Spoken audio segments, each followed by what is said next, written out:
जय हिंद दोस्तों, मैं रजनीश यादव पटना मैथ्स पे आपका स्वागत है। देखिए, ये आज का न्यूज़ है। एक न्यूज़पेपर का मैंने कटिंग लिया है, जिसको कि पढ़ के मुझे लगा कि डूबते हुए नाव में एक तिनके की सहारा जैसा। ठीक है, हो सकता है कि ये न्यूज़ सही हो जाए। हाँ, ठीक है।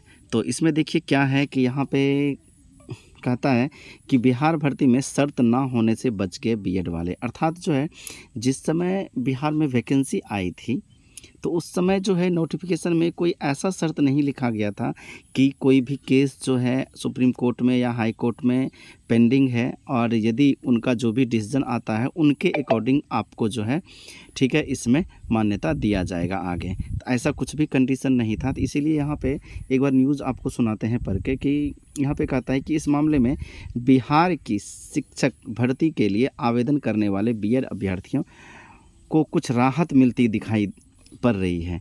बिहार लोक सेवा आयोग ने कक्षा 1 से 5 तक के स्कूल में शिक्षकों के 79,943 पदों पर जून में जारी विज्ञापन में कोर्ट की शर्त नहीं रखी थी। कोर्ट में क्या चल रहा है, ये ऐसा शर्त नहीं रखी थी कि कोर्ट का जो डिसीजन आएगा उसके अकॉर्डिंग हम कुछ भी आगे की प्रक्रिया करेंगे, ऐसा कुछ भी शर्त नहीं था। इसीलिए बिहार भर्ती में पूरे उत्तर प्रदेश के हज़ारों अभ्यर्थी ने आवेदन किया है। जानकारों की माने तो कोई भी भर्ती विज्ञापन की शर्तों के आधार पर होती है और बिहार की प्राथमिक शिक्षक भर्ती में बीएड डिग्रीधारियों से आवेदन लिया गया है। इसलिए उन पर सुप्रीम कोर्ट का शुक्रवार का आदेश का प्रभाव पड़ने की आशंका कम है।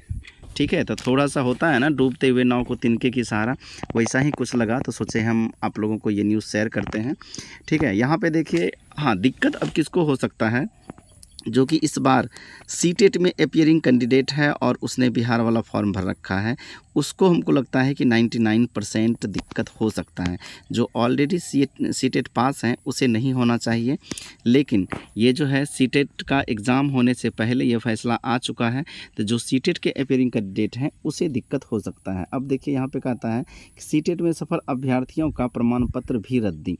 कहता है केंद्रीय माध्यमिक शिक्षा बोर्ड, ठीक है, सीबीएसई ने दिसंबर 2022 में आयोजित केंद्रीय शिक्षक पात्रता परीक्षा सीटेट के प्राथमिक स्तर के लिए यह शर्त रखी थी कि प्रमाण पत्र की वैधता सुप्रीम कोर्ट के अंतिम निर्णय के अधीन पर होगा।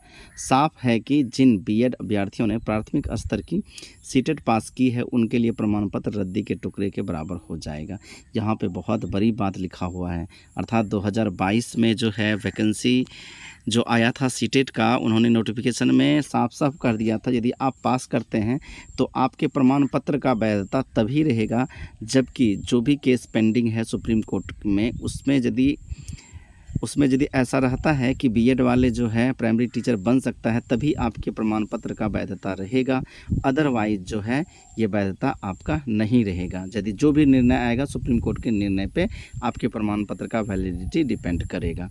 तो यहाँ पे तो स्पष्ट दिया हुआ है कि जैसे पिछले भी थी में मैंने दिखाया स्लाइड में कि यदि नोटिफिकेशन में पहले से कुछ ऐसा मेंशन कर रखा है, जैसे कि एमपी के वैकेंसी आया था प्राथमिक विद्यालय के लिए, उसका न्यूज़ ये रहा कि एमपी की शिक्षक भर्ती से भी बीएड अभ्यर्थी बाहर। अर्थात एमपी में जो वैकेंसी आई थी उन्होंने इस शर्त के बारे में नोटिफिकेशन में ही उन्होंने लिख दी थी। यहाँ पर देखिए, सुप्रीम कोर्ट के फैसले के बाद भर्ती की उम्मीद खत्म, केवी भर्ती के विज्ञापन में ही लगा दी गई थी शर्त। ठीक है, कि जो भी आया था केंद्रीय विद्यालय का उसमें उन्होंने शर्त लगा दिया था कि बीएड वाला तो अभी अप्लाई कीजिए, लेकिन सुप्रीम कोर्ट का जो फैसला आना बाकी है यदि वो आ जाता है तो फिर आप जो है इस वैकेंसी से बाहर हो जाएंगे।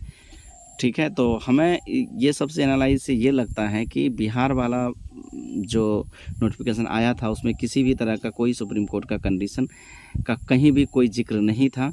तो हमें नहीं लगता है कि बिहार वाले वैकेंसी पे स्टे लगेगा। हाँ, लेकिन वैसे छात्र जिन्होंने 2022 के बाद सीटेट जो है पास किया है या जो अपियरिंग कैंडिडेट है, हमें तो अपियरिंग कैंडिडेट पे ज़्यादा डाउट है, ज़्यादा क्या 99% डाउट है कि अब वो इस वैकेंसी के लिए एलिजिबल नहीं रहेंगे। ठीक है, तो इतना ही, धन्यवाद।